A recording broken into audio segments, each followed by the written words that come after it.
அனைவருக்கும் வணக்கம். Welcome to this historical talks. நம்ம ஹிஸ்ட்ரி சம்மந்தமான மேஜர் இஷ்யூஸை நம்ம பேசிகிட்டு இருக்கோம். மேஜர் பர்சனாலிட்டிஸை பற்றி நம்ம பேசிகிட்டு இருக்கோம். அந்த சீரீஸில் நம்ம போன எபிசோடில் காந்தியை பற்றி நம்ம ஒரு வீடியோ ரிலீஸ் பண்ணோம்.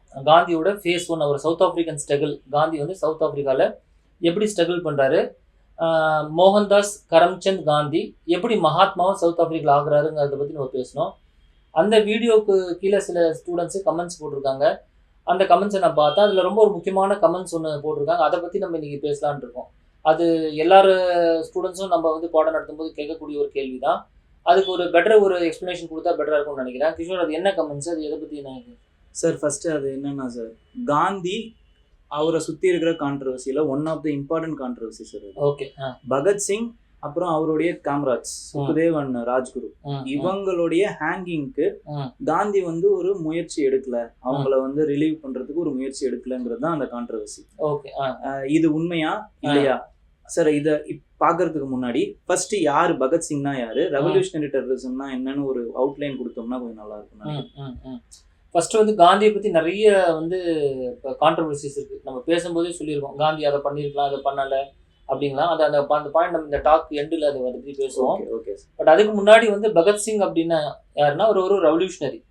அவர் 1907 அவர் வாஸ் பார்ன் இன் 1907. அவர் ஒரு 13-14 வயசுல இருக்கும்போது இருந்தே அவர் ஒரு ரெவல்யூஷனரி தான் இருக்கிறாரு. அவர் பார்த்தீங்கன்னா நான் கோஆபரேஷன் மூவ்மெண்ட் நம்ம 1920 லான்ச் பண்றாரு காந்தி. ஆமா, அந்த நான் கோஆபரேஷன் மூவ்மெண்ட்லேயே பகத்சிங்கோட பார்ட்டிசிபேஷன் இருக்குது. Okay sir. அப்போ பார்த்தீங்கன்னா 1920க்கு அவர் 1907 பார்த்தீங்கன்னா 13-14 வயசு தான். ஆமா, அப்பவே ஸ்டூடெண்ட் பைக்காட்ல அவர் இருக்கிறாரு. அவரோட காம்ரேட்ஸுமே கலந்துக்கிறாங்க. ஆமா ஆமா, பகத்சிங், மற்ற ராஜ்குரு, சுக்தேவ், அப்புறம் சந்திரசேகர் ஆசாத், இவங்களும் அப்பவே ஆக்டிவா இருக்காங்க நான் கோஆபரேஷன் மூவ்மெண்ட். அப்படியே ஆக்டிவேஷனா இருந்த பகத்சிங் 1920 வரைக்கும் அவர் ஒரு 14-15 வயசு வரைக்கும் ஒரு நான் கோஆபரேஷன் மூவ்மெண்ட், இந்த பீஸ்ஃபுல், இந்த மாதிரி ஐடியாஸை தான் பிலீவ் பண்றாங்க. மோஸ்ட் ஆஃப் த ரெவல்யூஷனரிஸ் நம்ம சொல்லக்கூடிய ரெவல்யூஷன்னா ஒரு புரட்சி. கரெக்ட். என்ன புரட்சி அப்படின்னா ஒரு சடன் சேஞ்ச், ஏற்கனவே இருக்கப்பட்ட ஒரு நார்ம்ஸுக்கு எதிர்த்து ஒரு குரல் கொடுக்கறது. அந்த குரல் பீஸ்ஃபுல்லாக கொடுக்கறதா இல்லை வைலண்டாக கொடுக்கறதா அப்படின்னா இவங்க வைலன்ஸ் அப்படிங்கிறது எடுக்கிறாங்க. இந்த ரெவல்யூஷனரிஸ் அதை அடாப்ட் பண்ணிக்கிறாங்க. ஏன் அடாப்ட் பண்ணிக்கிறாங்கன்னா, இந்த எல்லா ரெவல்யூஷனரிஸும் இனிஷியல் ஃபேஸில் பார்த்தீங்கன்னா காந்தியனைட்ஸ் தான் இருக்காங்க. ஓகே. காந்தியோட மூவ்மெண்ட்லாம் பார்ட்டிசிபேட் பண்ணியிருக்காங்க. எல்லாருமே இந்த second phase of the revolutionary terrorism history கொஞ்சம் தெரிஞ்ச மாணவர்களுக்கு புரியும்.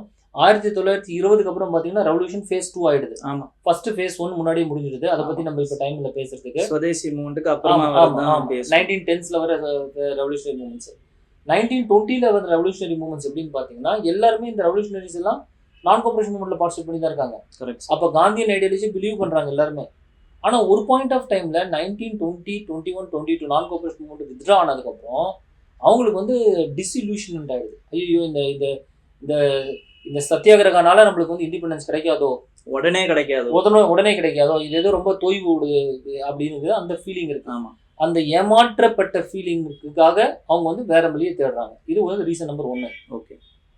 செகண்ட் ரீசன், இந்த ரெவல்யூஷனரிஸ் எல்லாம் என்ன நினைக்கிறாங்கன்னா, நம்ம நம்மளை எதிர்க்கிறவன் யாரு, பிரிட்டிஷ்காரன் வைலன்ஸ் யூஸ் பண்ணா நம்மளும் அவனுக்கு எகெயின்ஸ்ட் வைலன்ஸ் யூஸ் பண்ணதுல தப்பு இல்லை. ஏன்னா வைலன்ஸுக்காக தான் நம்ம வைலன்ஸ் யூஸ் பண்றோம். அதனால வைலன்ஸ் ஜஸ்டிஃபைஸ் வைலன்ஸ் அப்படிங்கறது நினைக்கிறாங்க. தற்காத்துக்காகவோ இல்லை அவனோட வீக்னஸ் நம்ம எக்ஸ்ப்ளாய்ட் பண்றதுக்காகவோ ஒரு வைலன்ஸ் யூஸ் பண்றது தப்பு இல்லைன்றதை அந்த ரெவல்யூஷனரிஸ் பிலீவ் பண்றாங்க. ஓகே. தேர்டு முக்கியமான ரீசன் ஏன் இந்த ரெவல்யூஷனரிஸ் எல்லாம் இந்த வைலன்ஸை அவங்க பண்றதுக்கு முன்னெடுக்கிறாங்கன்னா, ஒரு 5 வருஷம் 6 வருஷத்துக்கு முன்னாடி, அதாவது 1920ஸ்க்கு முன்னாடி ரஷ்யாவில் ரெவல்யூஷன் நடக்குது. இந்த ரஷ்யன் ரெவல்யூஷன் ஒரு கம்யூனிஸ்ட் ரெவல்யூஷன். அந்த கம்யூனிஸ்ட் ரெவல்யூஷன் சக்சஸ் ஆயிடுது. ஓகே. அப்போ இந்த மோஸ்ட் ஆஃப் த ரெவல்யூஷனரிஸ் எல்லாமே influenced by socialist ideas. Socialist ஐடியாஸ்னா என்னன்னா எல்லாருக்கும் எல்லாமேங்கிறது தான் சோசியலிஸ்ட் ஐடியாஸ். கரெக்ட். லேண்ட் எல்லாருக்கும் பிரிச்சு கொடுக்கணும், ஃபேக்ட்ரிஸில் எல்லா லேபரர்ஸ்க்கும் ஓனர்ஷிப் ரைட் இருக்கணும், எல்லாருக்கும் எல்லாமே காமனான. ஆமா ஆமா. அப்போ ஜமீன்தாரி சிஸ்டம் இருக்கக்கூடாது, லேண்ட் டிஸ்ட்ரிபியூட் பண்ணணும். இந்த மாதிரி ஐடியாஸ்ல எல்லாமே இந்த ரெவல்யூஷனரிஸ் இம்பாக்ட் ஆயிடுறாங்க இந்த ஐடியாஸை. ஓகே. இந்த ஐடியாஸை இம்ப்ளிமெண்ட் பண்றதுக்கு பீஸ்ஃபுல் மெத்தட்ஸ் இருக்காதுன்னு அவங்க ஃபீல் பண்றாங்க. இப்போ யாரோ ஒரு ஜமீன்தாரே இருக்கிறாரு, ஒரு 1000 ஏக்கர் லேண்ட் வச்சிருக்காருன்னா அவரோட போய் பிரிச்சு கொடுங்க லேண்ட்னா கொடுக்க மாட்டாங்க பீஸ்ஃபுல் மெத்தட்ல. கரெக்ட்.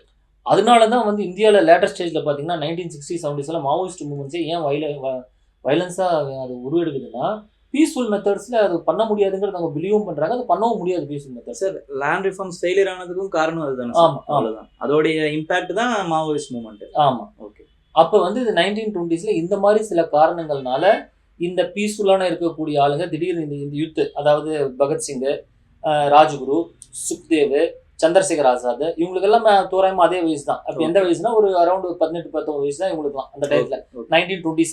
கரெக்ட். இவங்கெல்லாம் 1924 வந்து Hindustan Republican Association or army அப்படின்னு ஃபார்ம் பண்றாங்க. HRA, Hindustan Republican Association 1924 form பண்றாங்க. கான்பூர்ல ஆரம்பிக்கிறாங்க. இவங்களோட ஐடியா என்னன்னா, நம்ம வந்து ரெவல்யூஷனரி குரூப், நம்ம மாதிரி ஐடியா இருக்கக்கூடிய யுத் எல்லாத்தையும் நம்ம ஒன்னா கூப்பிட்டுப்போம். நம்ம வந்து என்ன பண்ண முடியும், இந்த ரெவல்யூஷன் ஐடியாஸை, ரிப்பப்ளிகனிசம் ஐடியாஸை நம்ம கொண்டு போகணும் மக்கள்கிட்ட. இது எப்படி கொண்டு போனோம்னா, நம்ம மாதிரி புரட்சி மாதிரி பண்ணி எடுத்துட்டு போகணும்னு நினைக்கிறாங்க. இப்போ இதுக்கு பணம்லாம் உங்களுக்கு தேவைப்படுது, ஃபண்டு தேவைப்படுது. அப்போ என்ன பண்றது, பணம் யார்கிட்ட போய் வாங்குறதுன்னா, கவர்மெண்ட் வச்சிருக்கிற பணம் நம்ம மக்களோட பணம் தானே.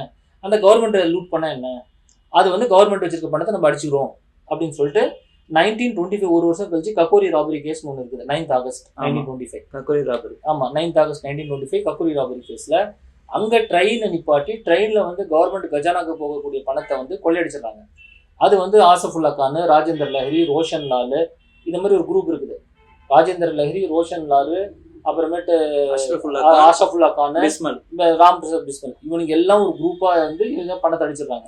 அதை அவங்க ஜஸ்டிஃபை என்ன பண்றாங்கன்னா, மக்களோட பணம் தான், இந்த பணத்தை எடுத்து நாங்க என்ன பண்றோம், மக்களுக்கு தான் நாங்க செலவு பண்ண போறோம் அப்படின்னு அந்த ட்ரெண்ட். அதுல இந்த குரூப் சந்திரசேகர் ஆசாத், பகத்சிங் எல்லாமே உங்களுக்கு கை இருக்குது. கிராஜுவலா அதுக்கு அடுத்தது நீங்க பாத்தீங்கன்னா பின்னாடி 1927-28 அதாவது ஒரு பகத்சிங் ஒரு 20 வயசு இருக்கும்போது அந்த டைம்ல ஒரு பஞ்சாப்ல தான் பஞ்சாப் லீடர், பஞ்சாப்ல ஆக்டிவா இருக்கிறாரு. அவருடைய மென்டார் யாருன்னா லாலா லஜ்பத் ராய். ஓகே. அவரை ரொம்ப பெரிய தலைவராக பார்க்குறாரு பகத்சிங். அந்த லாலா லஜ்பத் ராய் வந்து ஒரு எக்ஸ்ட்ரீமிஸ்ட் லீடர் காங்கிரஸ்ல. கரெக்ட். மாடரேட் லீடர்ஸ் வேற மாதிரி, எக்ஸ்ட்ரீமிஸ்ட் லீடர்ஸ். அந்த மாடரேட் லீடர்ஸ்க்கு போட ஸ்ட்ராட்டஜி பிடிக்காம எக்ஸ்ட்ரீமிசமா கொண்டு வரது லாஜ்பத் ராய். அவர் ஒரு முக்கியமான ஒரு லீடர். அவர் பால் பால் லால் அப்படின்னு 3 லீடர் நம்ம சொல்லுவோம். பாலகங்காதர் திலக், பிபின் சந்திரபால், லாலா லஜ்பத் ராய். Okay sir. இந்த லாலா லஜ்பத் ராய் பஞ்சாப்ல இருக்காரு. அவரை பார்த்து இவர் ஃபாலோ பண்றாரு பகத்சிங். அந்த லீடருக்கு வந்து 1927 ஒரு பிரச்சனை வருது. என்ன, லாலா லஜ்பத் ராய் தான் சேஃப்டி வால் தியரியும் சொன்னவர். ஆமா, காங்கிரஸ் எதிர்த்து அந்த எக்ஸ்ட்ரீமிஸ்ட் எல்லாமே காங்கிரஸ் எதிர்க்கிறாங்க. கரெக்ட். இந்த காங்கிரஸ்ங்கிற ஆர்கனைசேஷனே பிரிட்டிஷால உருவாக்கப்பட்டது. இந்த காங்கிரஸ் அப்படிங்கிறதே ஒரு பிரிட்டிஷோட பிரெயின் சைல்டு, பிரிட்டிஷோடைய சௌரியங்களுக்காக கொண்டு வரப்பட்டது தான் அப்படின்னு சொல்லிட்டு அந்த தீரியை கொடுக்குறாங்க. ஆமா, அது வந்து அவர் கொண்டு வர்றாரு பின்னாடி. அது அவர் சொன்னதே அவரு தான். ஆமா ஆமா. அப்போ வந்து என்ன ஆகுதுன்னா 1927 என்ன பண்றாங்க, இந்தியாவில் வந்து சைமன் கமிஷன் வருது. இந்த சைமன் கமிஷனை பத்தி நம்ம ரொம்ப டீட்டெயிலாக போகிறதுக்கு டைம் இல்லை நம்மளுக்கு. ஆனால் சைமன் கமிஷன் வந்து 1919 இந்தியா வந்து ஒரு ப்ரொவிஷன், ஒரு ஆக்ட் பாஸ் பண்றாங்க. மாண்டிகோ செம்ஸ்ஃபோர்ட் ரிஃபார்ம்ஸ் கொண்டு வராங்க. மாண்டிகோ செம்ஸ்ஃபோர்ட் ரிஃபார்ம்ஸ் 1919. அந்த ரிஃபார்ம்ஸோட சப்சிக்வெண்டா வந்து 1927 வந்து சைமன் அப்படிங்கிற ஒரு கமிஷன் இந்தியாவுக்கு வருது. அந்த சைமன் கமிஷனோட நோக்கம் என்னன்னா, இந்தியாவுக்கு வந்து அதை வந்து ஸ்டடி பண்ணிட்டு இந்தியன்ஸ்க்கு வந்து இன்னும் கொஞ்சம் நிறைய அதிகாரம் கொடுக்கலாமா அப்படிங்கறத நிர்ணயம் பண்றதுக்கு வருது. ஓகே. அப்ப இந்தியாவை பத்தி தெரிஞ்சு, இந்தியாவை பத்தி நிறைய அறிஞ்சு, இந்தியன்களுக்கு வந்து நல்லா கொஞ்சம் டெவலப் ஆயிருந்தாங்கன்னா, பொலிட்டிக்கல் அவேர்னஸ் எல்லாம் வந்திருந்தா அவங்களுக்கு இன்னும் ரெஃபார்ம்ஸ் எக்ஸ்ட்ரா கொடுக்கலாம், அதிகார பகிர்வு. ஆமா, பகிர்வு கொடுக்கலாம் அப்படிங்கிறது. அப்ப இந்த சைமன் கமிஷனை ஏன் எதிர்க்கிறாங்கன்னா, நல்லதான சைமன் கமிஷன் வந்தாலும் அந்த சைமன் கமிஷன்ல ஒரு இந்தியனை கூட நம்ம அப்பாயின்ட் பண்றது இல்லை. இருக்கிற எல்லா மெம்பர்ஸும் பிரிட்டிஷ் மெம்பர்ஸ் தான் இருக்காங்க. சைமன்கிறவர் தான் சேர்மன் அதுக்கு. ஓகே. எல்லாருமே ஒயிட் மேனா இருக்காங்க. அப்ப இந்தியன் லீடர்ஸ் எல்லாம் என்ன கேட்கறாங்க, எப்படி வந்து ஒரு இந்தியனை இல்லாத ஒரு கமிஷன், இந்தியாவை பத்தி எப்படி உங்களுக்கு தெரியும்? அட்லீஸ்ட் இந்தியன்ஸ் 1-2 பேரை நீங்க அந்த கமிஷன் அப்பாயின்ட் பண்ணாதான் உங்களுக்கு இந்தியா தெரியும்னு கேட்கறாங்க. இல்லைன்னா எங்களை நிர்ணயம் பண்றது எங்களுக்கு தகுதியே இல்லையான்னு கேட்கறாங்க. அப்ப ஏன் எங்களெல்லாம் நிர்ணயம் பண்ண முடியாதா? எங்களுக்கு யாருக்குமே அதுக்கு அதிகாரம், எங்களுக்கு வந்து அதை பத்தி இல்லைன்னா அவங்க பிரிட்டிஷ்காரர் என்ன சொல்லலாம், இல்லை உங்களுக்குலாம் அதை பத்தி தெரியாது, உங்களுக்கு அந்த அளவு தெரியாதுங்கிறத அவங்க பிரிட்டிஷ்காரன் சொல்றாங்க. ஆமா. அப்ப வந்து எல்லாருமே இந்தியா பூரா எங்கெங்கெல்லாம் சைமன் போதோ அந்த சைமனுக்கு எகெயின்ஸ்ட் ஒரு மூவ்மெண்ட் ஸ்டார்ட் பண்றாங்க. அதுக்கு பிறகு anti Simon agitation. Okay sir. Simon கமிஷனுக்கு எகெயின்ஸ்டா எல்லா இடத்துலயும் பிரச்சனை நடக்குது. சென்னையில இருக்குது, அப்புறமேட்டு பாம்பேல நடக்குது, எல்லா ஒரு டெல்லி, அப்புறம் பஞ்சாப், அப்புறமேட்டு பெங்கால், எல்லா இடத்துலயுமே அந்த பிரச்சனை நடக்குது. ஓகே. இந்த புரட்சி பஞ்சாப்ல வந்து ஆன்டி சைமன் அஜிடேஷன் லீடு பண்ணும் போது இந்த பகத்சிங்கோட குரு, அதாவது மென்டார் லாலா லஜ்பத் ராயை வந்து லத்தி சார்ஜ் பண்ணிடுறாங்க 1928. எஸ், 1928 30th அக்டோபர்ல லாலா லஜ்பத் ராய் லத்தி சார்ஜ் பண்ணி அவருக்கு அடிபட்டுருது. ஓகே. அந்த லத்தி சார்ஜ் பண்ணக்கூடிய ஆஃபீஸர் வந்து அங்கே பஞ்சாப் வந்து லாகூர் போலீஸ் கமிஷனர் சவுண்டர்ஸ்னு ஒருத்தர், அவர் தான் போலீஸ் கமிஷனர். அவர் லத்தி சார்ஜ் பண்றாரு. அந்த லத்தி சார்ஜ் பண்ணனால லாலா லஜ்பத் ராய் ஒரு 17 நாள் இறந்து போயிடுறாரு. நவம்பர் 17 அவர் இறந்துடுறாரு. அப்போ இந்த பகத்சிங் குரூப், இந்த ரெவல்யூஷனரி குரூப்ஸ்லாம் என்ன பண்ணுறாங்கன்னா, நம்ம லீடர் இறந்து போயிட்டாரு, இதுக்கு காரணம் வந்து இந்த பிரிட்டிஷ்காரன் தான், பிரிட்டிஷோட அடக்குமுறை தான், இதுக்கு நம்ம வந்து சரியான தக்க பதில் கொடுக்கணும் அப்படின்றதுக்காக அடுத்த ஒரு மாதத்துக்குள்ள அந்த சவுண்டர்ஸை வந்து பகத்சிங், ராஜ்குரு, ஆசாத் இந்த 3 பேரும் சேர்ந்து, பகத்சிங், ராஜ்குரு, சந்திரசேகர் ஆசாத் இந்த 3 பேரும் சேர்ந்து அந்த சவுண்டர்ஸை போய் சுட்டு கொண்டுறாங்க. Okay sir. இது 1928 17 டிசம்பர் நடக்குது, ஒரே மாதம். இதுக்கு பேர் தான் லாகூர் கான்ஸ்பிரசி. இது பிரிட்டிஷ்காரன் பின்னாடி ஒரு கமிஷன் அப்பாயின்ட் பண்றான் இதை என்கொயரி பண்றதுக்கு. ஓகே. அந்த என்கொயரிக்கு பேர் தான் லாகூர் கான்ஸ்பிரசி. ஓகே. இப்போ ஏன் பிரிட்டிஷ்காரன் கான்ஸ்பிரசிங்கிற வார்த்தையை கொண்டு வரானா, லாகூர் மர்டர் கேஸ்ன்னு போடல, மர்டர் 3 பேர் தானே பண்ணாங்க. அவன் கான்ஸ்பிரசின்னு ஏன் கொண்டு வரான் அப்படின்னா, மர்டர்னா வந்து நிறைய பேர் உள்ளே ஆட் பண்ண முடியாது, கான்ஸ்பிரசின்னா நிறைய பேர் அவங்களால ஆட் பண்ண முடியும். சம்மந்தம் இல்லை, எல்லாத்தையும் போட்டு எல்லாம் உள்ள போட்டு எல்லாத்தையும் ஒரு குரூப்பை போட்டு எல்லாத்தையும் இது பண்ண முடியும். ஓகே. அதனால இந்த பகத்சிங்கை வந்து இந்த லாகூர் கான்ஸ்பிரசி கேஸ் ஸ்டார்ட் பண்ணி அவங்க எல்லாத்தையும் தேடுறாங்க, யார் அந்த பர்சன். ஓகே. இதுக்கு முன்னாடி அப்ப மீரிட் கான்ஸ்பிரசின்னு சொன்னதுக்கும் எல்லாமே கான்ஸ்பிரசி கேஸ்னா இதுதான். ஓகே. ஓகே. கான்ஸ்பிரசினா ஒரு பெரிய கூட்டு சதி மாதிரி. சதி. மர்டர்னா 2 பேர் தானே, அவனும் யார் சுட்டா செத்தா அவனை தான் முடிச்சு. இது கான்ஸ்பிரசினா பின்னாடி உட்காந்து பேசினா, டீ கடையில் உட்காந்து பேசினா, இவங்க ஒரு பேப்பர்ல எழுதுனா அதை கொடுத்தான், அதான கான்ஸ்பிரசி கேஸ். கரெக்ட். அவ பிரிட்டிஷ்காரன் கொண்டு வரான் அப்படி. ஸோ லாகூர் கான்ஸ்பிரசி கேஸ் 1928 நடக்குது, இது நடக்குது. 29ல இருந்து கமிஷன் போடுறாங்க. இதுக்கு நடுவில் பகத்சிங் 1929ல வந்து ஏப்ரல்ல போய் சென்ட்ரல் லெஜிஸ்லேட்டிவ் அசம்பிளியில் பாம்பு வந்து போட்டு அவரே சரண்டர் ஆயிடுறாரு. பகத்சிங், பத்துகேஸ்வர் தத் 2 பேரும் போயிட்டு, சந்திரசேகரும் பத்துகேஸ்வர் தத் 2 பேரும் போய் ஏப்ரல்ல போய் சரண்டர் ஆகிக்கிறாங்க போலீஸ். அவங்களே அதுக்கு பின்னாடி ஏன் ரீசன் நம்ம போக தேவையில்லை, ஏன்னா நம்மளோட டாபிக் வேற. இந்த டிசம்பர் 13 அந்த மாதிரி ஒரு சம்பவம் நடந்திருக்கு சார். ஆமா, பார்லிமெண்ட்ல அது பெரிய டிபேட்டா போயிட்டு இருக்கு, நம்ம அதுக்குள்ள போக வேண்டாம் சார். அப்போ வந்து இப்போ அந்த பகத்சிங் வந்து 1929ல சரண்டர் ஆயிடுறாரு. பகத்சிங் சரண்டர் ஆனதுக்கப்புறம் கோர்ட்டில் எடுத்துகிட்டு போகிறாங்க. கோர்ட்டில் வந்து அவர் மேலே இருக்க எல்லா கேஸும் அவர் மேலே போடுறாங்க. என்ன case sir? Kakori robbery case, அப்புறம் லாகூர் கான்ஸ்பிரசி கேஸு, எல்லா கேஸையும் அவர் மேலே எல்லா வைலன்ஸ் எல்லா கேஸையும் போட்டு, செடிஷன்லாம் சார்ஜஸ் எல்லாம் போட்டு பகத்சிங்குக்கு வந்து தூக்கு தண்டனை கொடுத்துருவாங்க. Okay sir. ஓகே. இது வந்து எப்போ நடக்குது? 1929லேருந்து இந்த கேஸ் நடந்து 1929 1930ல் வந்து அவருக்கு வந்து தூக்கு தண்டனை கொடுத்து 30 அந்த ஊரில் பேரலாக என்ன ஆகுதுன்னா, 1930ல் காந்தி வந்து மூவ்மெண்ட் சால்ட் சத்தியாகிரகம் லான்ச் பண்ணுறாரு. ஆமாம், சிவில் அவர் வந்து லான்ச் பண்ணுறாரு. 1929 பூர்ண சுவராஜ் ரெசல்யூஷன் பாஸ் பண்ணிட்டு லாகூரில் வந்து அதே லாகூரில் பூர்ண சுவராஜ் ரெசல்யூஷன் பாஸ் பண்ணுறாரு. முழு பூர்ண சுவராஜ்னா முழு சுதந்திரம் நம்மளுக்கு வேணும், சுதந்திரம் தான் நம்மளுக்கு போகணும்னு சொல்லிட்டு காங்கிரஸ் பாஸ் பண்ணுது. ஆனுவல் செஷனில் வந்து ஜவஹர்லால் நேரு தான் பிரசிடென்ட்டாக இருக்கார் 1929. அப்போ அந்த ஃபுல் இது லான்ச் பண்ணதுக்கப்புறம் ஜனவரி வந்து ஒன்றும் பிரிட்டிஷ் ரெஸ்பாண்ட் பண்ணுறதுல 1930, பிப்ரவரி ரெஸ்பாண்ட் பண்ணுறதுல மார்ச் 1930ல் வந்து காந்தி என்ன பண்ணுறாரு, சரி நம்மளே லான்ச் பண்ணணும்னு சொல்லிட்டு 12ஆம் தேதி மார்ச் அவர் ஒரு சால்ட் சத்தியாகிரகம் நடக்கிறார், உப்பு சத்தியாகிரகம் ஸ்டார்ட் பண்ணுறாரு. சபர்மதி ஆசிரமத்துலேருந்து தண்டிங்கிற இடத்துக்கு வந்து வாக் பண்ணுறாரு. அவர் குஜராத்தில் தான் இருக்குது ரெண்டுமே. சபர்மதி ஒரு ஆசிரமம், தண்டிங்கிற கடற்கரைக்கு அவர் நடந்தே போகிறார். ஒரு அரௌண்ட் ஒரு 15 நாள் நடக்கிறாரு. நடந்து போயிட்டு அந்த சத்தியாகிரக போராட்டம் ரொம்ப பெருசாக வந்து உலக அளவில் பேசப்பட்டு, காந்தியோட இதெல்லாம் ரோல்லாம் பெருசாக தெரிஞ்சு, காந்தியோட சத்தியாகிரகம்லாம் எப்படி இருக்குது, இந்தியா பூரா அந்த மூவ்மெண்ட் பரவுது. இன்ஃபேக்ட் டைம்ஸ் மேகசின்ல கூட அதை கவர் பண்ணுறோம். ஆமாம், first movement of Gandhi to be covered world wide is civil disobedience movement 1930. Non cooperation மூவ்மெண்ட்லாம் கூட பெருசாக கவர் ஆகல. 1930 மூவ்மெண்ட், ஏன்னா ஃபாரின் ஜேர்னலிஸ்ட்லாம் வந்து இங்கேயே தங்குறாங்க, சபர்மதி ஆசிரமத்தில் தங்குறாங்க வந்து ஸ்டடி. ஆமாம், அவர் எப்படி இந்த மூவ்மெண்ட்டை பண்ணுறாரு, எப்படி மக்களை வந்து ஒன்றிணைக்கிறாரு. ஏன்னா அந்த காலத்தில் அந்த பேரல் மூவ்மெண்ட்ஸ்லாம் எப்படி இருந்துச்சுன்னா, இந்த பகத்சிங் மாதிரி ரெவல்யூஷனரி மூவ்மெண்ட்ஸ் தான் இருந்துச்சு. தனி நபர் அவர் இண்டிவிஜுவலாக போய் ஒரு பாம்பு அடிப்போம், இப்படி தான் இருந்துச்சு தவிர மக்களை எல்லாத்தையும் ஒன்றிணைத்து போராடக்கூடிய ஒரு அந்த ஐடியா வந்து வேற எங்கேயும் உலகத்தில் இந்த அளவுக்கு இல்லை. அப்போ வந்து ஃபர்ஸ்ட் காந்தி இதை பண்ணும்போது உலகத்தில் எல்லாருமே இந்த சத்தியாகிரகம்னா என்ன பெருசாக இதாக இருக்குது அப்படின்னு சொல்லி இதை கவர் பண்ணுறாங்க. அப்போ காந்தியை பிடிச்சி ஜெயிலில் போட்டுறாங்க. அந்த காந்தியை நேரு எல்லா லேடிஸையும் பிடிச்சி அந்த சிவில் டிசோன் வந்து உள்ளே போட்டுட்டு ஒரு 7-8 months பார்க்குறாங்க. பிரிட்டிஷ்காரங்க ஒன்றும் அடக்க முடியல இந்த மூவ்மெண்ட்டை. கடைசியில் வந்து பிரிட்டிஷ் என்ன பண்ணுறாங்க, காந்தியை ரிலீஸ் பண்ணி செகண்ட் ரவுண்ட் கான்ஃபரன்ஸை வந்து பார்ட்டிசிபேட் பண்ணுன்னு சொல்லிட்டு பேசுகிறாங்க. இது 1930 பூரா முடிஞ்சு 1930ல் 31ல், அதாவது 1931ல் 5th March 1931 காந்தியும் இர்வின், அதாவது வைஸ்ராய் இருக்கக்கூடிய இர்வினும் காந்தி 2 பேரும் சேர்ந்து பேசுகிறாங்க. பேசி ஒரு பேக்ட் உடன்படிக்கை, காந்தி இர்வின் பேக்ட். 11 பாயிண்ட் தானே சார்? 11 பாயிண்ட் இல்ல, காந்தி வந்து சத்தியாகிரகம் ஸ்டார்ட் பண்றதுக்கு முன்னாடி கொடுத்தது வேற, அதுதான் அந்த பாயிண்ட்ஸ் 11 பாயிண்ட் எல்லாமே. இது வந்து ஜஸ்ட் காந்தி இர்வின் 2 பேரும் சேர்ந்து ஒரு பேக்ட் சைன் பண்றாங்க. என்ன பேக்ட்னா, பிரிட்டிஷ்காரன் என்ன சொல்றாங்க, காந்தியை வந்து வித்ரா இது நம்ம சிவில் டிசன் மூவ்மெண்ட்டை வித்ட்ரா பண்ணோம். இப்போ வித்ட்ரா சஸ்பென்ஷன் டெம்பரரி வித்ட்ராவல். அதுக்கப்புறம் செகண்ட் ரவுண்ட் டேபிள் கான்ஃபரன்ஸில் ஏன் பார்ட்டிசிபேட் பண்ண சொன்னோங்கிறது அது தனி டாபிக், நமக்கு நேரம் அதை பற்றி பேசுறதுக்கு. காந்தி வந்து லண்டனுக்கு போனோம், ரவுண்ட் டேபிள் கான்ஃபரன்ஸில் பார்ட்டிசிபேட் பண்ண செகண்ட் ரவுண்ட் டேபிள் கான்ஃபரன்ஸ். அப்போ Congress only 3 round table conference நடக்குது. ஸ்டூடெண்ட்ஸ்க்கு இந்த கொஸ்டின் கூட வரும்.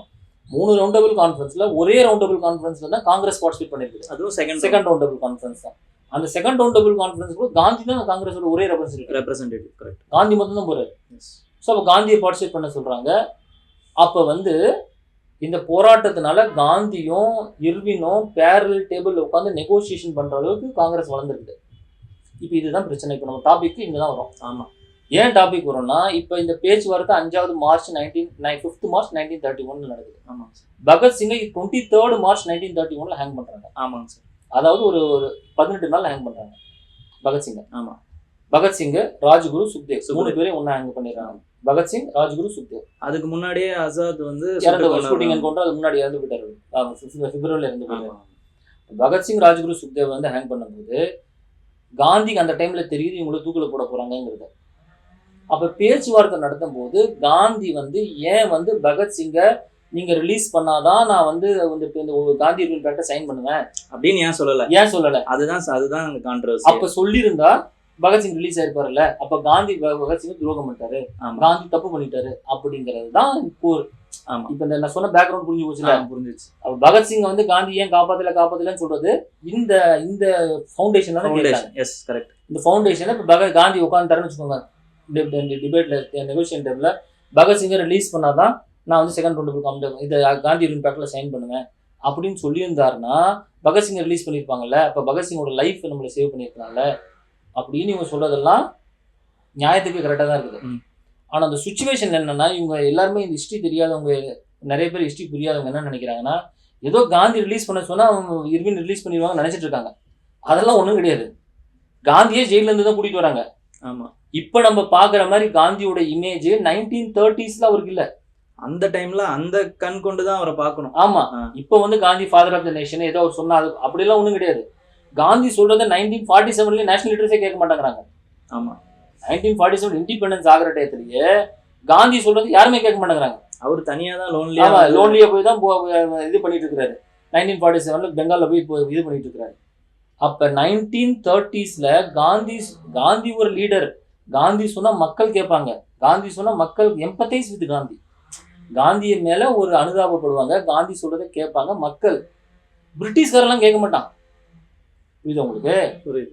இன்னும் பகத்சிங்கை ரிலீஸ் பண்றதை விடுங்க, காந்தி என்ன சொல்றாருன்னா 1930 அந்த காந்தி ரூல் பேக்ட்ல 1930 போலீஸ்காரன் வந்து மக்கள் எல்லாம் அரெஸ்ட் பண்ணி இந்த உப்பு சத்தியாகிரகத்துல பயங்கரமா அடிச்சான், சித்திரவதை பண்ணான். இப்ப காந்தி என்ன சொல்றாரு, இந்த சித்திரவதை பண்ண அடிச்ச ஆபீசர்ஸ் எல்லாத்தையும் சஸ்பெண்ட் பண்ணணும்னு சொல்றாரு. இவங்க மேல நடவடிக்கை எடுக்கணுங்கிறது காந்தி ரூல் பேக்ல பேசுறாரு காந்தி. ஓகே, பிரிட்டிஷ்காரன் அதுக்கே ஒதுக்க மாட்டேங்கிறான். இதை பத்தி அவர் ஏதாவது பேசவாது செஞ்சாரா சார்? அது ஏதாவது இருந்ததா? எதை பத்தி? இப்ப சுக்குதேவ் இல்ல அதை பத்தி அவர் காந்தி பேசல. காந்தி வந்து அதுக்கு பின்னாடி சொல்றாரு. என்ன சொல்றாருன்னா, நான் வந்து என்னுடைய பகத்சிங் இதை வந்து அவங்க விடுதலை பண்றதுன்னு சொல்றத பிரிட்டிஷ்காரரும் கேட்க மாட்டான், பகத்சிங் அதை விரும்ப மாட்டாரு. பகத்சிங் ஜெயில இருக்கும்போது ஒய் ஐ எம் ஏத்திஸ்ட் அப்படிங்கிற ஒரு பேம்ப்ளெட் ரிலீஸ் பண்ணியிருக்காரு. ஒரு 17 பேஜ் பேம்ப்ளெட். இது ஒய் ஐ எம் ஏத்திஸ்ட், நான் ஏன் வந்து ஒரு ஏத்திஸ்டா இருக்கிறேன், கடவுள் நம்பிக்கை இல்லாம இருக்கிறேன், நான் வந்து கடவுளை ஏன் மறுக்கிறேன் அப்படிங்கிறது ஒரு பேம்ப்ளெட் எடுத்திருக்காரு. பகத்சிங்கோட ஐடியாஸ் எல்லாம் படிச்சிங்கன்னா பகத்சிங் காந்தியை வந்து ஒரு பெரிய லீடர் தான் பாக்குறாரு. பகத்சிங் பார்வையில எப்படி இருக்குதுன்னா, அவ்வளோ பெரிய லீடர் இந்த சாதாரண மனுஷனோட வாழ்க்கையை காப்பாற்றுறதுக்காக பிரிட்டிஷ்காரங்கிட்ட மண்டி போட அவசியம் இல்லை, அப்படி மண்டி போட்டு என் உயிர் பிச்சை வாங்கி என் உயிர் இருக்கணுங்கிற அவசியம் இல்லைன்னு பகத்சிங் நினைக்கிறாரு. கரெக்ட், அவரே சொல்லியிருக்காரு. ஆமா, இவரே விரும்பி இருக்க மாட்டார் பகத்சிங்கே. இப்ப காந்தி போய் எனக்கு பகத்சிங் ஒரு கான்சிக்வன்ஸ் தெரியாது, அவர் பண்ண ஒரு விஷயத்துக்கும் அவர் கான்சிக்வன்ஸ் தெரியும்ல, என்கிட்ட தெரிஞ்சுதானே சார் உள்ளே வராங்க. ஆமா, பகத்சிங் என்ன சொல்றாரு, உயிருங்கிறது ஒண்ணும் இல்லையே, ரெவல்யூஷனரிங்கிறது லைஃப்ங்கிறது ஒண்ணும் கிடையாது, நாங்க முடிவு பண்ணிட்டு தான் ரெவல்யூஷனரி வரோம். நாங்க ரெவல்யூஷனரி ஏன் தேர்ந்தெடுத்தோம்னா எங்களுக்கு சில காரணங்கள் இருக்குது. காந்தி வந்து ஒரு பெரிய லீடர். அப்ப காந்தி வந்து கேட்கலங்கிறது காரணம் என்னன்னா, காந்தி கேட்கிற நிலைமையில இல்ல. ரெண்டாவது, காந்தி வந்து வயலன்ஸை கண்டம் பண்றாரு. காந்தி என்ன சொல்றாருன்னா, பகத்சிங்கோட வயலன்ஸை அவர் கண்டம் பண்றாரு. மிஸ்கைடட் யூத்னு சொல்றாரு. இவங்க எல்லாம் வந்து சரியான வழியில நடத்தப்படாத இளைஞர்கள், அவரை சரியான வழியில் நடத்தணும். ஏன்னா இண்டிபெண்டன்ஸ்ங்கிறது ஏதோ இன்னைக்கு காலையில நீங்க போய் கடையில போய் ஒரு பொருளை கொடுத்து வாங்குற மாதிரி கிடையாது, அதுக்கு ஒரு ஒரு ஜெனரேஷனே வெயிட் பண்ணுங்கிறார் காந்தி. காந்தி என்ன சொல்றாருன்னா 1920 ஆரம்பிச்ச போராட்டம் 1947 இண்டிபெண்டன்ஸ் கிடைக்குது. நிறைய பேர் என்ன சொல்றாங்கன்னா இந்த 3 போராட்டையும் ஒரு ஒரு அடுத்தடுத்த மாசம் லான்ச் பண்ணி இண்டிபெண்டன்ஸ் வந்துருந்தாங்க. 1920 மூவ்மெண்ட்டும் 1930 மூவ்மெண்ட்டும் 1942 குட் இந்தியா மூவ்மெண்ட்டையும் ஒன்னா 3 மாசத்துல ஒன்னா பண்ணிட்டானா? ஏன் சார் நேருவே அதுதான் சார் விரும்பினாரு. நேரு அப்ப இவங்க எல்லாம் யார்? நேரு இளைஞர் தான் அந்த காலத்துல. நேரு, சுபாஷ் சந்திர போஸ் இவங்க எல்லாம் என்ன நினைக்கிறாங்கன்னா இவங்களுக்கு நிறைய காந்தி சொல்றாரு இவங்களுக்கு வந்து நிறைய பேருக்கு தெரியல, எல்லாமே ஸ்டெப் பை ஸ்டெப்பாக தான் போகணும். ஏன்னா இது வந்து ஒரு மூமெண்ட், இது மக்களோட மனநிலையில இண்டிபெண்டன்ஸ்ங்கிறது ஒரு ஆக்டா இருக்கலாம். ஆனா அந்த இண்டிபெண்டன்ஸ் ரிசீவ் பண்றதுக்கு மக்கள் வந்து தயாராகணும், ஒரு சொசைட்டி தயாராகணும். இன்னுமே நம்ம தயாராகிட்டு தான் இருக்கோம். இன்னும் தயாராகிட்டு ஆமா, இன்னும் இண்டிபெண்டன்ஸ் வாங்கி இத்தனை வருஷம் ஆகி இன்னும் நம்ம தயாராகலையே. அப்படிதான் என்னோட ஃபீலிங். இண்டிபெண்டன்ஸோடைய அந்த இம்பார்ட்டன்ஸே புரியாம நம்ம இருக்கோம். புரியல. ஏன்னா என்ன சுதந்திரம் தான் என்னன்னு புரியாம இருக்கிறோம். ஓட்டிங்கும் இன்னுமே வந்து 67%ல இருந்து 70% தான் ஓட்டே போறாங்க. கரெக்ட். அந்த காலத்துல ஓட்டிங் ரைட்ஸ் வாங்குறதுக்கு எவ்வளவு கஷ்டப்பட்டு இருக்காங்க நம்ம லீடர்ஸ்லாம். ஸோ அப்போ வந்து காந்தி வந்து பாயிண்ட் 1, காந்தி என்ன நினைக்கிறாருன்னா இவங்க வந்து மிஸ்கைடட் சோல்னு நினைக்கிறாரு. இவங்கெல்லாம் தப்பான நல்லவங்க தான், தே ஆர் பேட்ரியாட்ஸுங்கிறதுல எந்த குழப்பமும் காந்தி கிடையாது. அவங்க வந்து தேசபக்தி உள்ளவங்க, நாட்டுக்காக வைக்கிறவங்கிறதுல காந்தி 100% நம்புறாரு. ஆனா தவறான வழிமுறையில நடத்தப்பட்டவங்க, அது பகத்சிங்கே தான் சொல்றாரு. அவர் வந்து பிலாசபி ஒய்ஐஎம்என் ஏத்திஸ்ட் என்ன சொல்றாரு, வயலன்ஸை வந்து நம்ம எடுத்திருக்க கூடாதுங்கிறதையும் அவர் ஃபீல் பண்றாரு. அவர் வந்து இது லாங் டேர்ம்ல நம்ம பண்ணது, இது வந்து வயலன்ஸை வந்து அவர் கொள்றதை, இந்த சவுண்டர்ஸை கொள்றாரு இல்லையா, சவுண்டர்ஸை கொண்டதுக்கப்புறம் இவங்க ஸ்டேட்மெண்ட் ரிலீஸ் பண்ணுறாங்க. என்ன சொல்கிறாங்க, எங்களுக்கு வந்து உயிரை கொள்றதுங்கிறது அது எங்களுக்கு விருப்பமில்லை தான், ஆனாலும் இது நாங்கள் வந்து we have to prove that we are capable. தப்பு ஒன்று நடந்தால் அதை நாங்கள் ரெஸ்பாண்ட் பண்ணுவோங்கிறத ப்ரூவ் பண்ணுவோம். அதை சொல்கிறதுக்கு நாங்கள் இதை செஞ்சு தான் ஆகணும் அப்படிங்கிற. ஆமாம், அவங்க அப்படி ஃபீல் பண்ணுறாங்க. அது மட்டும் இல்லாமல் கோர்ட் ரூமா அவங்களுடைய ப்ரொபகண்டா ரூமாக யூஸ் பண்ணுறாங்க. கோர்ட்டில் போய் இவங்க டிசைட் பண்ணும்போது கோர்ட்டில் போய் பேசுகிறார் பகத்சிங். அவர் பயங்கரமான ஒரேஷியஸ் லீடர் பகத்சிங். எப்போ பார்த்தாலும் படிச்சுட்டே இருப்பாரு. பஞ்சாப் நௌஜவான் சபா அப்படிங்கிற ஒரு ஆர்கனைசேஷன் அவர் தான் ஆரம்பிச்சார். 1926 ஆரம்பிக்கிறார் பஞ்சாப் நௌஜவான் சபா. லைப்ரரியை கூட நிறைய ஆரம்பிச்சிருக்காரு பகத்சிங் லாகூர்ல. ஓகே, ஸோ பகத்சிங் அப்படிங்கிறவர் பார்த்தீங்கன்னா ஒரு ஹைலி லேர்ன்டு பர்சனு. ஆனால் எங்கள் வயசு ரொம்ப கம்மியாக இருக்குது. அவர் 1931 அவருக்கு 23 வயசில் அவருக்கு தூக்கலாம். அப்போ 23 வயசில் அவருக்கு வந்து எவ்வளோ வேகம் இருக்குது. காந்தி அளவுக்கு அவருக்கு வந்து அந்த விவேகம் இல்லை, ஸ்லோ அந்த இது சிந்தி. ஏன்னா காந்தி இந்தியாவுக்கு வரும்போதே அவர் வந்து 45 வயசுல வராரு. 45 வயசுல அவர் இந்தியாவுக்கு வர்றாரு. பகத்சிங் 23 வயசுல இறந்து போயிடுறாரு. Later entry. ஆமா. அப்ப காந்தியோடைய அந்த அந்த மூமெண்ட் வந்து புரியுற அளவுக்கு இன்னும் தயாராகல. ரெண்டாவது காந்தி என்ன சொல்றாரு, அவங்க பகத்சிங் எல்லாம் பண்ணதெல்லாம் வயலன்ஸ் பண்ணது தப்பு, ஆனா இண்டிவிஜுவலா அவங்க நாட்டுக்காக உழைச்சதெல்லாம் கரெக்ட் தான். நான் கேட்டாலுமே வந்து பிரிட்டிஷ்காரன் விட போறது இல்லை. ரெண்டாவது வயலன்ஸை என்னால் ஜஸ்டிஃபையே பண்ண முடியாதுங்கிறாரு காந்தி. வயலன்ஸ் வந்து ஒருத்தர் பண்ணாருன்னா, இப்போ பகத்சிங்காக நான் வாதாடினா எல்லா வயலன்ஸையும் ஜஸ்டிஃபை பண்ணிட்டாங்கன்னா எல்லாருமே வந்து வயலன்ஸ் எடுக்கிறவங்க என்ன பண்ணுறாங்க, நாட்டுக்காக தானே இது பண்ணுறாங்க. அப்போ one violence will lead to another violence. 1922 நீங்கள் பார்த்தீங்கன்னா நான் கோஆபரேஷன் மூவ்மெண்ட் ஃபர்ஸ்ட் மூவ்மெண்ட் பெரிய மூவ்மெண்ட்டாக போயிட்டு இருந்துச்சு. அந்த நான் கோஆபரேஷன் மூவ்மெண்ட்டை நீங்கள் பார்த்தீங்கன்னா ஒரே ஒரு வயலன்ஸ் இன்சிடென்ட் நடக்குதுன்னு வித்ரா பண்ணிடுறாங்க. சௌரி சௌரா இன்சிடென்ட். அது 5th பிப்ரவரியில வந்து சௌரி சௌரா இன்சிடென்ட் நடக்குது. இன்னும் மக்கள் வந்து என்னுடைய சத்தியாகிரக ஸ்ட்ரகிளுக்கு அவங்க இன்னும் தயாராகல. அதனால அப்போ அது 5th பிப்ரவரி 1922 சௌரி சௌரா நடக்குது. அதை வந்து காந்தி அந்த இன்சிடென்ட்னால ஒரு போலீஸ் ஸ்டேஷன் எரிச்சிடறாங்க மக்கள். உடனே வந்து வித்ரா பண்ணிடுறாங்க நான் கோஆபரேஷன் மூவ்மெண்ட். அப்போ வந்து வயலன்ஸை காந்திக்கு ஒத்துக்க மாட்டாருங்கிறது ஒன்று, ஒத்துக்க மாட்டாருங்கிறது ஒரு சமுதாயமே வயலன்ஸ் நம்பி இருக்காது. ஆனால் நான் வயலண்ட் பொலிட்டிக்கல் பிரிசனர்ஸை வந்து ரிலீஸ் பண்ணிடுறாங்க சார். ஆமாம், அந்த இர்வின் பேக்லி. ஆமாம், காந்தி இர்வின் பேக்ல சொல்றாரு எல்லா மக்களையும் வந்து பாயிண்ட்ல என்ன சொல்றாருன்னா, நான் ரெக்கமெண்டபிள் ஒன்ஸ்ல பார்ட்டிசிபேட் பண்ணிக்கிறேன், நான் கோஆபரேஷன் சிவிலைசேஷன் மூவ்மெண்ட்ஸ் நான் வித்ரா பண்றேன், யாரெல்லாம் பிரிசன்ல இருக்கிறாங்களோ இவங்க எல்லாமே வயலண்ட் பண்ணாதவங்க எல்லாம் ரிலீஸ் பண்ணிடணுங்கிறாரு. ரிலீஸும் பண்ணிடுறாங்க. ஆமா, இந்த வயலன்ஸ் பண்ணவங்க எல்லாம் 5 வருஷம் கழிச்சு பின்னாடி ரிலீஸ் பண்ணிடுறாங்க.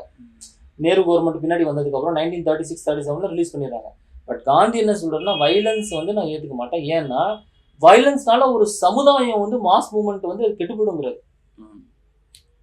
வயலன்ஸ்னால ஒரு சின்ன குரூப் தான், உலகத்துல எந்த வயலண்ட் குரூப்பும் ஸ்மால் குரூப்பா தான் இருக்கும். அந்த ஸ்மால் குரூப் பெரிய சோசியல் சேஞ்சை கொண்டு வர முடியாது. அது ஒரு எக்ஸாம்பிளா இருக்கும், ஒரு வீரியத்தை காமிக்கும், அது அவங்களோட சாக்ரிஃபைஸை வெளிப்படுத்தும், அதெல்லாம் ஒன்றும் இது கிடையாது. ஆனால் வந்து ஒரு லார்ஜ் ஸ்கேல் சொசைட்டல் டிரான்ஸ்ஃபர்மேஷன் நடக்குமான்னா நடக்காது. அது Gandhian type of mass movement தான் நடக்கும். காந்தியன் மாஸ் மூவ்மெண்ட் ஏன் சிக்னிஃபிகன்ட்னா, ஒரு சொசைட்டல் டிரான்ஸ்ஃபர்மேஷன் அங்கே தான் நடக்கும். ரெவல்யூஷனரி மூவ்மெண்ட்ல சேஞ்சஸ் நடக்கும், டிரான்ஸ்ஃபர்மேஷன் நடக்காது. இப்போ மாவோயிஸ்ட்லாம் வந்து என்ன பிரச்சனை அவங்களுக்கு, வயலன்ஸ்னால ஒரு மாற்றிட முடியுமா? இத்தனைக்கும் வைலன்ஸ் வந்து ஒரு ஸ்டேட்டுக்கு அவங்கள அடக்கிறதுக்கு ஒரு காரணமாவும் ஆமா. அவங்களே ஆமா, கொடுத்துறாங்க. காந்தி வந்து ஏன் வயலன்ஸை கண்டிக்கிறங்கிறதுக்கு நிறைய காரணத்தை சொல்றாரு. ஒன் ஆஃப் த காரணம் என்னன்னா, நீ வயலன்ஸ் பண்ணனா உன்னை அடக்கிறதுக்கு வயலன்ஸ் ஒருத்தர் யூஸ் பண்ணுவான்ல, அது பிரிட்டிஷ்காரன், அது ஜஸ்டிஃபை ஆயிடுங்கிறாரு. ஆமா. இப்போ காந்தியன் மூமெண்ட் வந்து வயலண்ட் நான் ஏன் யூஸ் பண்ணலன்னு காந்தி என்ன, நான் வயலண்ட் யூஸ் பண்ணலன்னு காந்தி சொல்றேன். என்ன காரணம்? வயலண்ட் மூமெண்ட் மாசஸை ஒன்றா கூட்டாதுங்கிறாரு. ரெண்டாவது விமனை ஒன்றா கூட்டாது, விமன்லாம் இருக்கணும்னா 4 யூனிட்டாக இருக்கணுங்கிறாரு. மூணாவது வயலண்ட் மூமெண்ட் என்ன பண்ணனா எனக்கு எகெயின்ஸ்டான இருக்கவன் ஜஸ்டிஃபை பண்ணிடுவான். வயலண்ட்டை justify, I will justify using violent. நாலாவது நான் வயலண்டா இருக்கிறனால வேற ஒருத்தன் வயலன்ஸ் யூஸ் பண்ணனா அது அவனுக்கு வந்து கில்ட் கான்சியஸ்னஸ் உருவாக்குங்கிறாரு. வயலண்டே பண்ணாத, வயலன்ஸே பண்ணாம இருக்கிற ஒருத்தன் மேல வயலன்ஸ் பண்றவன் வந்தான்னு வச்சுக்கோங்க, அவன் மேல அது கில்ட் வந்துருங்கிறாரு. மாரல் பிரஷர் வந்துரும். அது அவன் வந்து ஏன் வந்து நம்மளோட தண்டிச்சிட்டோம் அப்படின்னு பிரிட்டிஷ்காரன் அதை ஃபீல் பண்ண ஆரம்பிச்சிட்டான் பின்னாடி காலத்துல. அந்த இன்வின்சிபிலிட்டி அப்படிதானே சார் காந்தி உடைக்கிறாரு, பிரிட்டிஷோட இன்வின்சிபிலிட்டி. ஆமா. ஸோ இதெல்லாம் தான் ரீசன்ஸ். ஓகே. ஸோ இதுதான் பகத்சிங் வந்து காந்தி வந்து ஏன் வந்து பகத்சிங் இது பண்ணலங்கிறது. அதனால ஒரு கிளாரிட்டி இருக்கும்னு நினைக்கிறேன் ஸ்டூடெண்ட்ஸ். அந்த பேக்ரவுண்டு ப்ளஸ் அது என்ன சம்பவம் நடந்துச்சுங்கிற ஒரு கிளாரிட்டியாக இருக்கும். காந்தி ஒரு தனி டைப் ஆஃப் த லீடர், பகத்சிங்கிறது ஒரு ரெவல்யூஷனரி, அவர் ஒரு தனி டைப் ஆஃப் த லீடர். ரெண்டு பேருக்கும் தனி ஒரு இது இருக்குது. ஆனால் பகத்சிங்கே காந்திய லீடரை ஏற்றுக்கிட்டாருங்கிறது தான் ஃபேக்ட். ஓகே. அடுத்தது நீங்கள் வந்து வேற ஏதாச்சும் உங்களுக்கு வந்து ஹிஸ்டாரிக்கல் இதை பேசணும் அப்படின்னா கமெண்ட்ஸில் போடுங்க. நம்ம அதுக்கு தகுந்த மாதிரி நம்ம வீடியோஸ் நம்ம இது பண்ணுவோம். தேங்க்யூ.